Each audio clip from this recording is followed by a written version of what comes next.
Bonjour à toutes et à tous, c'est Hermès, j'espère que vous allez bien, j'espère que vous avez apprécié la vidéo d'hier. On va parler Bitcoin aujourd'hui, on va passer en mensuel, puisque demain, ce sera la clôture mensuelle de Bitcoin, donc le 30 juin 2023, et il y a un truc qui est en train de se passer qui est plutôt bullish, et on va bien sûr en parler dans cette vidéo. On fera quelques petites news, on va parler de Powell. J'avais déjà préparé une vidéo en amont, donc je viens de relancer une vidéo, parce qu'en fait, je me suis aperçu que la vidéo durait 47 minutes, et comme j'ai envie de vous amener sur un chemin un petit peu sinueux, eh ben je préfère en parler demain dans le live. Comme ça, on prendra 30 minutes pour parler de ça. Et après, je répondrai à toutes vos questions et on se retrouve demain dans le live par rapport à ça. Et grosso modo, j'arriverai sur une target qui est assez surprenante. Je ne l'ai pas fait exprès. Mais sur un objectif de cours de Bitcoin d'ici à 2032 à 6 666 666 $. Intéressant, on en parlera demain. J'espère que vous serez nombreux pour ce live. On parle de tout ça et on commence maintenant. Pour commencer, je vous invite toujours à rejoindre le Discord des rois du marché. Vous trouverez le lien dans la description à l'intérieur. Dans le partage de documentation, vous y trouverez une stratégie qui s'appelle la stratégie des 4 rois. Elle se trouve voilà, juste ici. Je sais plus trop, c'est perdu. Je suis complètement perdu. Voilà, juste ici, documentation, une stratégie qui s'appelle la stratégie des 4 rois. N'hésitez pas à l'utiliser, vous en imprégner, vous en inspirer pour vous aussi trouver votre propre style d'investissement, que ce soit sur le court, moyen, long terme, voire très long terme, plutôt investisseur chez les rois. Ça tombe bien, on a le temps et on en parle maintenant. J'efface tout et on passe tout de suite en mensuel, parce qu'il se passe un truc qui est plutôt rare pour être souligné, hein, on en reparlera si vous voulez un petit peu demain. Essayez d'en trouver une si vous voulez sur Ethereum, sur Bitcoin depuis sa création. Je crois que j'en ai pas trouvé. Ou j'en ai pas trouvé d'aussi belle, entre guillemets. Ceci s'appelle une Ungelfin Pattern Bullish. Une Ungelfin. C'est rare en mensuel de les avoir. Ça veut dire qu'on avait l'intégralité de la bougie précédente en mensuel, donc du mois de mai, qui était plutôt catalysée par de pas très bonnes nouvelles, j'ai envie de vous dire. Bon, ça c'est clairement pas baissier. Si on vient clôturer donc au-dessus des 30 000 $, comme ça vous l'avez dans le mire, si on clôture au-dessus des 30 000 $ demain soir, honnêtement on confirme cette pattern, et c'est ultra bullish. Voilà, comme ça vous le savez, hein, c'est généralement des dojis qui ne sont pas à prendre à la légère. Vous en faites ce que vous voulez, je vous le lance comme ça, je vous laisserai faire vos propres recherches, que ce soit sur les valeurs plus traditionnelles, plutôt des valeurs peut-être plutôt technologiques, puisqu'on peut apparenter un peu le Bitcoin et les crypto-monnaies sur des valeurs technologiques. Allez faire un petit tour sur Amazon, allez faire un petit tour sur Microsoft ou sur Apple, pour essayer de trouver ces dojis-là. En fait, vous avez une bougie rouge qui est intégralement ravalée de toute la mèche précédente. Il faut vraiment que ça dépasse hein, et que ça remonte au-dessus, et que ça clôture au-dessus de la précédente hauteur de mèche précédente. Hein, 30 000 $ ici. Ungelfin. Waouh, plutôt joli à observer. Voilà, pas plus de choses à dire sur cette time frame ici. Actuellement, je suis sur un petit play extrêmement risqué. Hein, à boire et à manger sur ce marché, je prendrai celui-là. Donc si on vient à clôturer et accepter au-dessus des 30 500 $, je suis dans ma time frame en 4 heures ici, donc je le prendrai personnellement. Il va finir par être validé. Donc une confirmation, acceptation, et je prends donc l'accélération. En prenant juste ici, je le prendrai personnellement ce petit trade. C'est ultra risqué. Hein. Il y a du boule à venir dégommer. Donc je vais mettre une toute petite micro-portion de mon capital là-dedans. Hein, c'est 0,2%. J'ai mis 300 balles, c'est le grand maximum si vous voulez.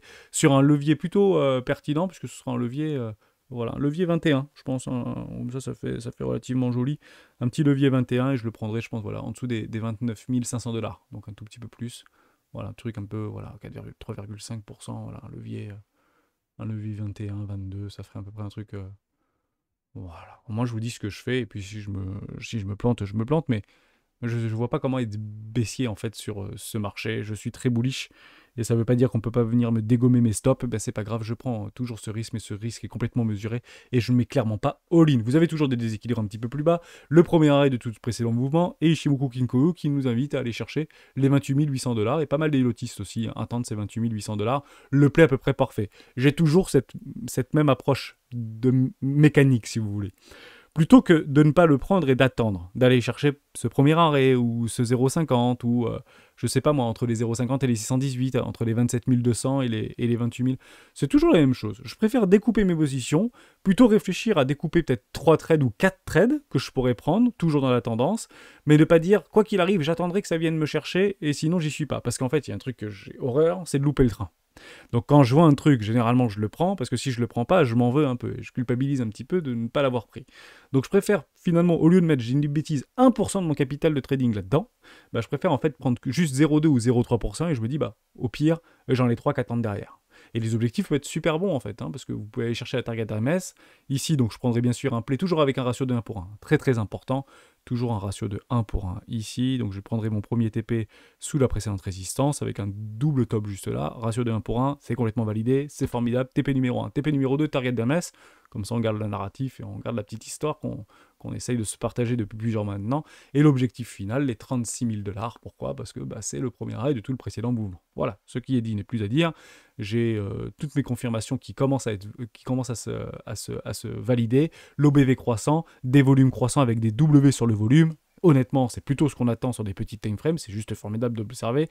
Vous avez quasiment la même chose sur les différents échangeurs, vous avez une divergence potentielle ici sur le MACD, et vous avez une divergence haussière cachée qui va encore une fois être très probablement confirmée si on vient de clôturer exactement au-dessus des 30 482 $ sur l'index. Et c'est juste formidable, je serai patient, je ne suis pas un acheteur de bottom provisoire court terme, je suis un intentiste de mes confirmations avant d'agir sur ce marché. J'attends toujours que le marché me donne mes confirmations avant d'appuyer sur le bouton buy ou sell, évidemment sans me surexposer. Jamais all-in sur ce type de truc, hein. C'est extrêmement risqué de le prendre.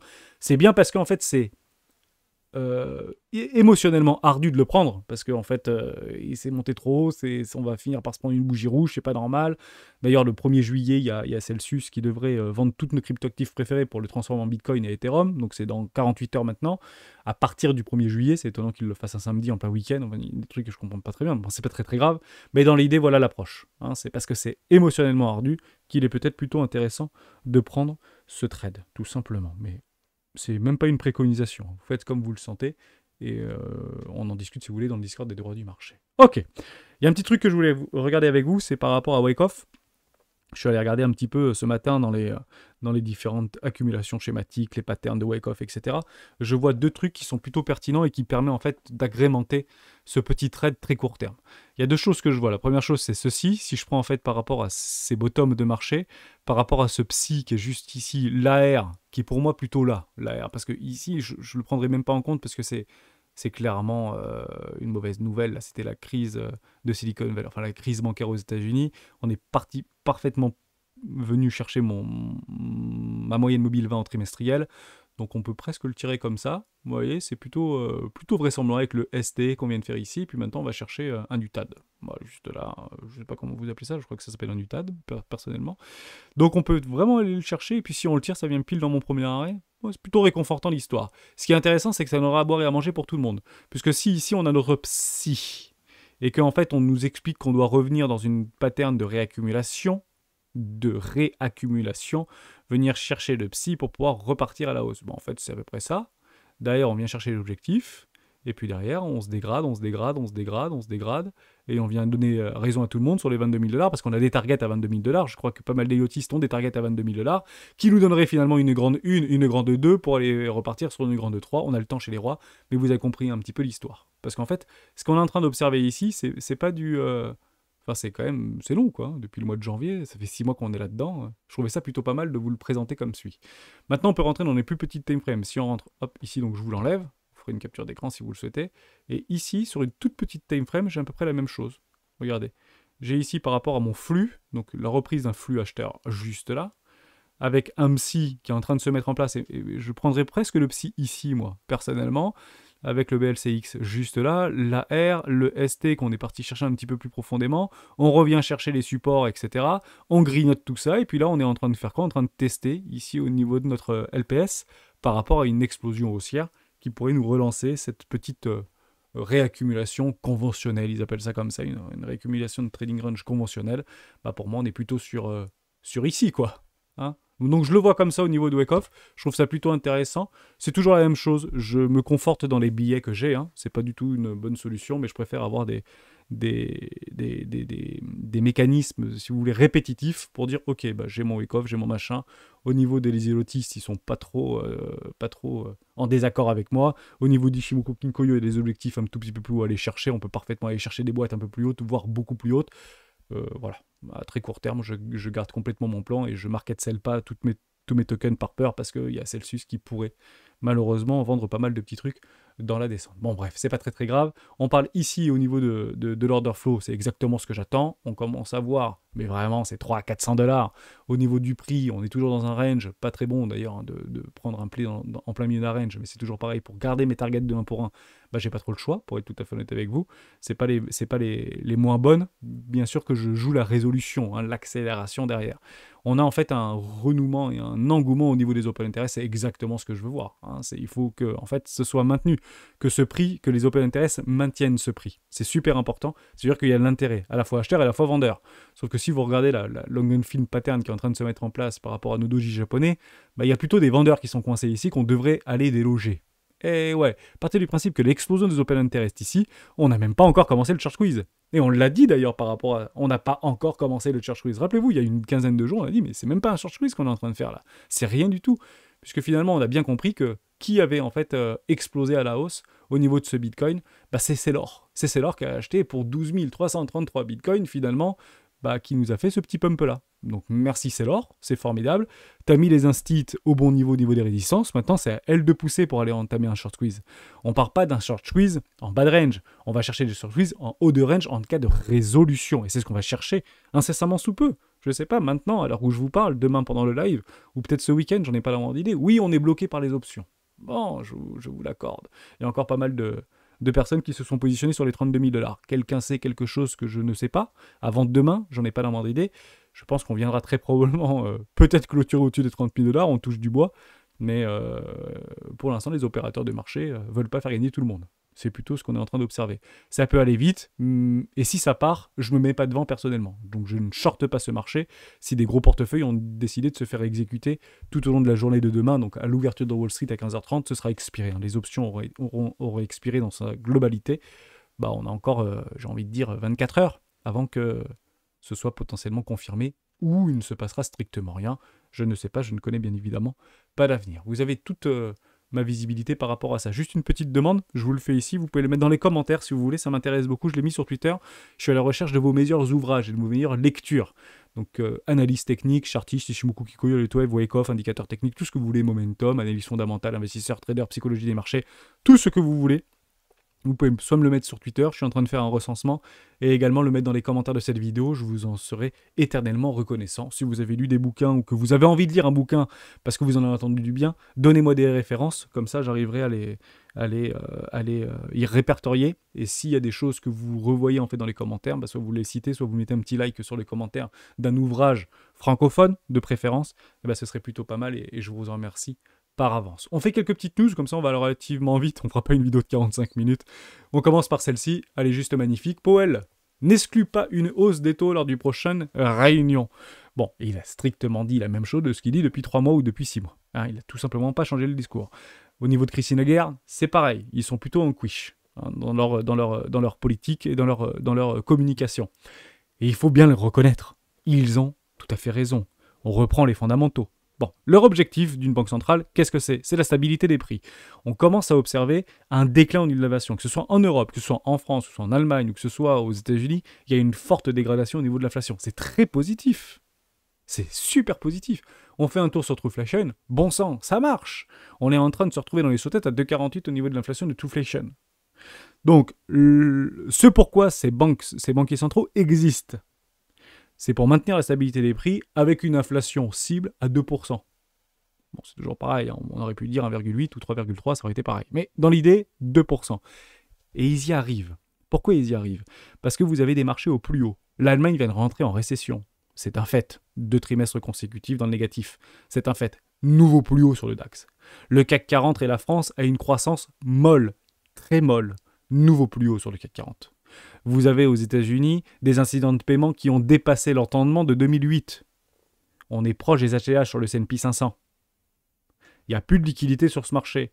Il y a un resserrement monétaire sans précédent. Un tapering, une réduction du bilan au niveau de la Fed. Les marchés sont quasiment au plus haut aujourd'hui. Donc je ne sais pas ce qui se passe dans la tête des opérateurs de marché.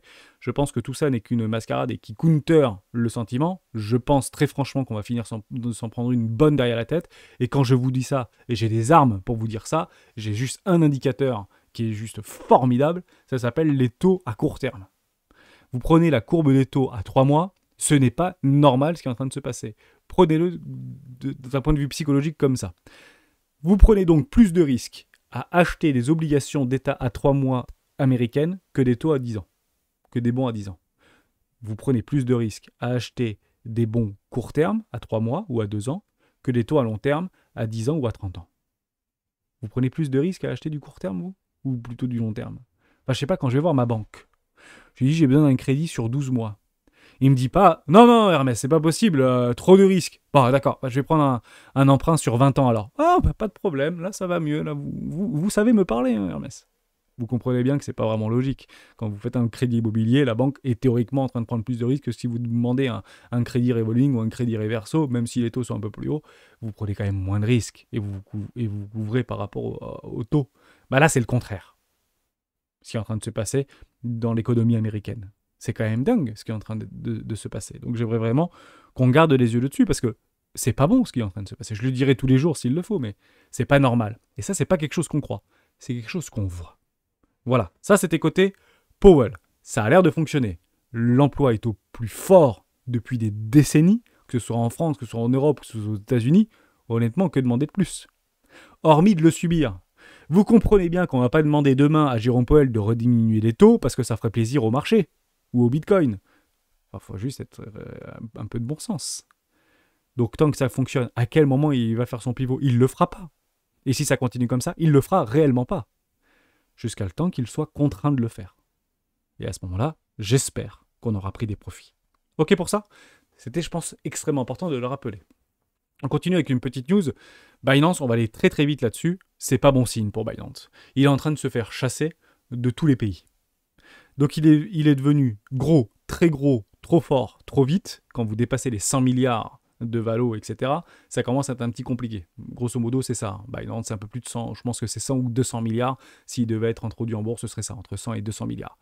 Donc l'objectif de la Fed, et je pense ou de BlackRock, JP Morgan, etc., c'est évidemment de chasser et de tuer ces échangeurs-là. Ils leur font de l'ombre. L'objectif, c'est pas de garder des dizaines de millions de personnes sur les échangeurs. Aujourd'hui, on parle de près de 80 millions de personnes sur Binance, on parle de 10 millions de personnes sur Bybit, on parle de 120 millions de personnes sur Coinbase. C'est clairement pas le but du jeu des institutionnels et de BlackRock, etc. L'objectif, c'est qu'ils capturent tous nos bitcoins pour derrière créer des ETF au comptant pour nous décharger et nous vomir leurs ETF papier dans la tronche. C'est ça le but du jeu. Et ça a une résonance que je suis en train de vous dire par rapport au live qu'on fera demain.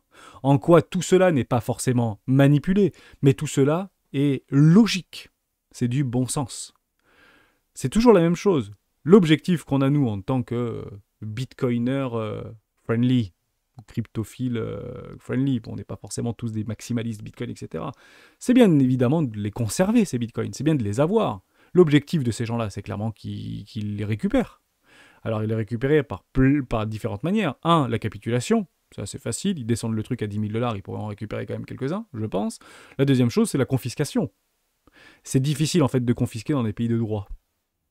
Et c'est difficile de prendre aux Américains ce qui appartient aux Américains. À la seule différence qu'en France et aux États-Unis, en France, vous ne pouvez pas tirer sur les gens qui viennent vous prendre quelque chose. Aux États-Unis, vous avez le droit de tirer dans certains États sur des gens qui veulent vous prendre quelque chose. Eh oui. C'est comme ça que ça se passe là-bas. C'est pas forcément... C'est pas forcément bien ou mal, mais c'est la réalité. C'est très difficile de récupérer à des Américains ce qu'ils possèdent de frontal. Il y a d'autres mécanismes. L'ETF est un bon mécanisme, et chasser Binance est un très bon mécanisme. Ça commencera toujours par là. Donc c'est pas très bon pour Binance, donc faites attention à ça. Je ne dis pas qu'ils vont mourir, tomber, etc. Ils vont juste se réorganiser et virer la moitié de leur personnel. Rigolez pas, c'est déjà arrivé. En fait, ils ont déjà licencié 2000 personnes. Alors que pendant la crise de FTX, etc., ils se gargarisaient que nous, chez Binance, on continue à embaucher parce qu'on va bien. Ah, ils ont viré 2000 personnes. Mais on est juste en train de rééquilibrer par rapport à... Oui, non, évidemment, vous virez 2000 personnes. C'est ça la vérité. Et ça continuera, très probablement. C'est pas très bon ce qui se passe sur Binance. Ça veut pas dire que je vais clôturer mon compte Binance. Même s'ils sont un petit peu dans le mal. Notamment au niveau de la France, par rapport aux diverses... manœuvres qu'il y a notamment en Belgique, notamment aux Pays-Bas, etc. Ils se retirent de leur législation, de leurs agréments et de leur enregistrement. C'est très grave ce qui est en train de se faire. Ça veut dire qu'ils ne souhaitent plus se plier à la réglementation. S'ils veulent devenir, pas des anarchistes, mais des... comment on dit ça? Des offshore. Voilà, Binance, ça deviendra très probablement demain, probablement, un exchange offshore. Voilà. Donc probablement à se faire acculer de terrorisme, de financement du terrorisme et de tout ce que vous voulez. C'est comme ça que ça se passe dans les compagnies offshore quand elles dérangent. On les imprime de tous les noms. Bah ouais, c'est offshore. Et c'est comme ça. Quand elles dérangent, on les abat comme ça, littéralement. Et c'est très facile de retourner l'opinion publique par rapport à ce type de communication et de publication. Voilà, j'avais juste envie de vous alerter par rapport à ça, parce que ce qui est en train de se passer pour Binance n'est pas bon pour le business. Surtout pour leur business. C'est pas ce que je souhaitais, mais c'est ce qui est en train de se passer. Dès lors, on agit en fonction de ce que l'on voit, et clairement pas en fonction de ce que l'on croit. Ils ont les reins solides, oui, mais il y a en face d'eux des personnes qui ont des reins encore plus solides. Et évidemment, l'objectif de BlackRock, c'est bien évidemment de récupérer tous les bitcoins qui se trouvent actuellement chez Binance. Déjà qu'il n'y en a pas beaucoup qui sont sur les échangeurs. Et BlackRock a bien compris qu'il allait avoir un tout petit peu de mal à récupérer pas mal de bitcoins à un bon prix. Bah, si vous liquidez toutes les exchanges qui vous dérangent aux États-Unis, et probablement que Coinbase aura de très forts liens, et ça a déjà commencé, hein, avec notamment leur ETF au comptant qui sera directement pricé sur Coinbase. C'est clairement pas pour rien. C'est... Bon, vous avez compris un petit peu le mécanisme, on va pas blablater pendant des heures par rapport à ça, mais Binance n'est plus le bienvenu, nulle part, en Occident. Voilà pour ça.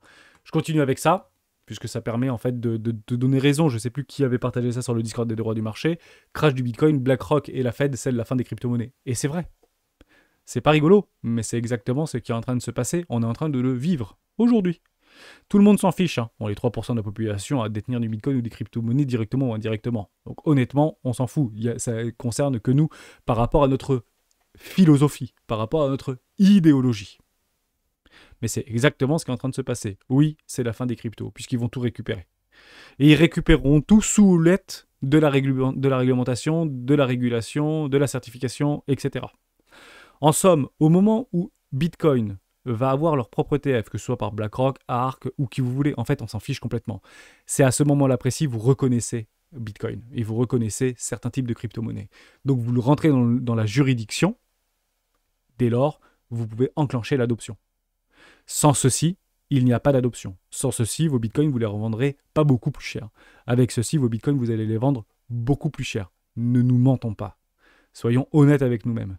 Très peu d'entre nous, avec un N majuscule, sont là pour la philosophie de Bitcoin.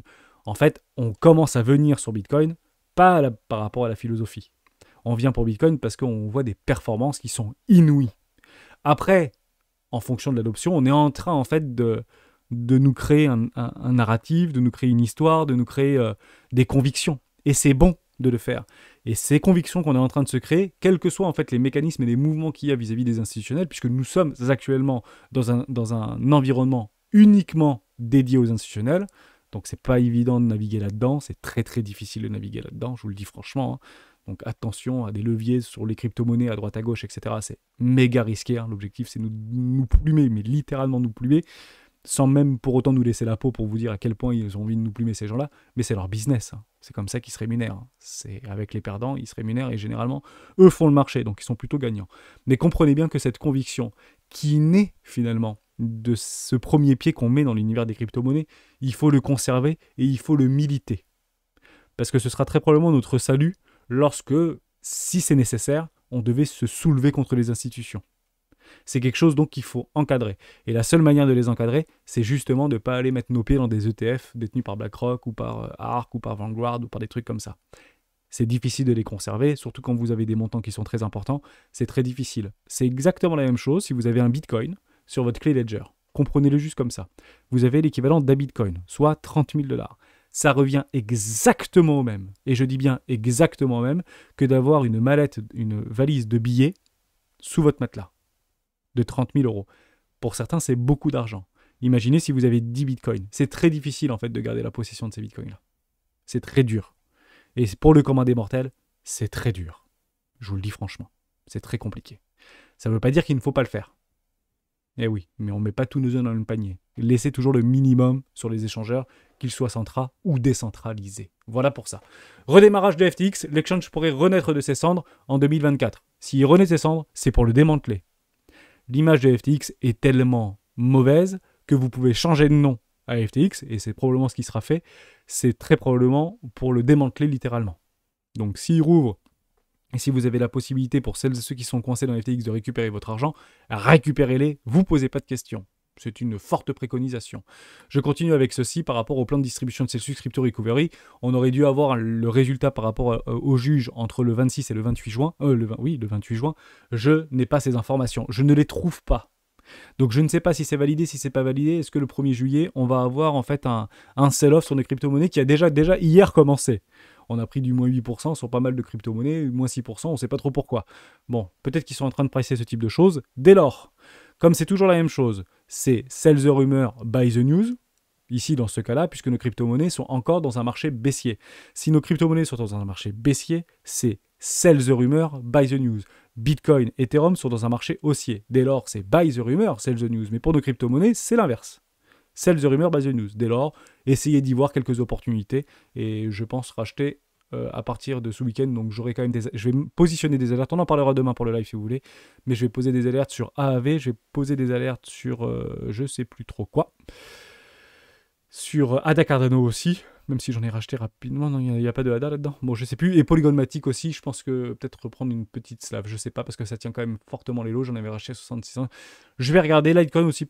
Non, mais je suis trop au niveau de Litecoin. Bon, bref, je sais pas trop. Et Bitcoin Cash d'ailleurs qui est en train de pousser du 140%, mais qui est concerné par rapport à Celsius, bizarrement. Bon, bref, on va essayer de regarder ça. Ah, peut-être. Ah, c'est là aussi. Est-ce que je prends du seul? Bon, bref, je vais y réfléchir. On y réfléchira ensemble. S'il y a des trucs qui sont intéressants, Celsius, c'est clair que non, j'en prendrai pas, mais peut-être une e-swap parce que j'ai. Vous savez que au niveau des institutionnels, c'est juste dingue. Hein. Il faut comprendre que la DeFi représente 59% de l'intérêt institutionnel au niveau des cryptoactifs. 59% l'intérêt des institutionnels. Si on est bien dans un univers et actuellement dans un environnement institutionnel, partez du principe qu'il ne faut pas trop jeter la DeFi trop rapidement. Je parle de Solana, franchement au niveau du narratif de Solana, il n'y a pas pire du narratif de Solana. Solana m'intéresse pour un investissement 4 et s'il y a un petit sell-off qui se propage sur Solana, à ce moment-là, je devrais reprendre un investissement 4 là-dessus, basta. Hein, parce que après, je le laisserai tomber à zéro. Mais quand je décide quelque chose, je le fais à fond. Et honnêtement, la valorisation de Solana, même si je peux potentiellement encore en racheter à 4,50$ et à 1,50$, je pense que les prix de Solana sont tellement négatifs qu'il aurait déjà dû être à ces niveaux de valorisation. Or, ça tient. Ça tient par rapport à la précédente valeur de pré-halving ou de pré-bull run si vous voulez. On en reparlera également demain au niveau de Solana. Je vous montre juste ça. Non, tout ça on en parlera demain et ça fera peut-être un écho de votre côté. Comme ça on finit là-dessus. J'ai pas plus de choses à dire. J'ai dit tout ce que j'avais à dire. Honnêtement, j'espère que vous avez apprécié cette vidéo. Et demain on essaye de parler de Bitcoin dans sa grandeur, dans sa splendeur. Et sur un petit calcul totalement mécanique, comment il pourrait atteindre 6 666 666,66$. J'ai trouvé ça extrêmement intéressant. Est-ce que c'est encore un coup de Trafalgar de Satoshi Nakamoto? Allez savoir, mais c'est pas complètement délirant ce que je vais vous présenter demain pendant le live. Il faut juste être bien accroché. Dès lors, oui, effectivement, à 30 459$ à l'heure où je vous parle, Bitcoin, c'est juste de la rigolade. Mais ce marché ne nous concerne pas. Il faut juste le comprendre comme ça. On n'est pas censé être sur ce marché. Il faut vraiment partir de ce principe-là. La plupart des personnes qui sont arrivées sur ce marché, ils sont arrivés avant, enfin pas la plupart, mais une grande partie des personnes qui se sont imprégnées de Bitcoin et des technologies blockchain sont arrivées avant les institutionnels. C'est très drôle parce que c'est exactement ce qui s'est passé pendant les ères Internet. Il y avait très peu de personnes sur Internet. Internet est devenu ce qui s'est passé et puis les institutionnels se sont positionnés bien après. Hein, c'était plutôt fin des années 90 que les institutionnels ont commencé à se positionner et ont d'ailleurs créé la bulle de .com. Bon, et puis, c'est pas pour ça qu'après la bulle, des méga GAFAM ne sont pas nés. Aujourd'hui, les GAFAM de la crypto-monnaie n'existent très probablement pas. Peut-être qu'Ethereum a une micro-chance, peut-être que les cycles vont peut-être se modifier, mais je pense que les réels grands gagnants de toute cette adoption de masse, pour moi, qui nous proposeront les plus belles performances. Hein, sinon, je compare, je vais dire une bêtise, je sais pas, moi je compare Coca-Cola à Apple. Bah, je préfère avoir du Apple, mais Coca-Cola nous propose de magnifiques rendements, etc. Donc moi, je compare un peu Coca-Cola, si vous voulez, à Ethereum. Et Apple, bah, pour moi, il n'existe probablement peut-être pas encore. Voilà, c'est ce que je voulais vraiment vous témoigner. Ou de Google, ou de je sais pas trop quoi, on peut imaginer, ou de Tesla, etc. Ben, ces gros trucs-là n'existent pas encore sur les crypto-monnaies. Ben, notre but, c'est tout simplement d'essayer de les attraper, tout simplement. Merci à toutes et à tous d'avoir suivi cette vidéo jusqu'au bout. J'espère que ça vous plaira le live de demain. J'ai hâte de vous retrouver.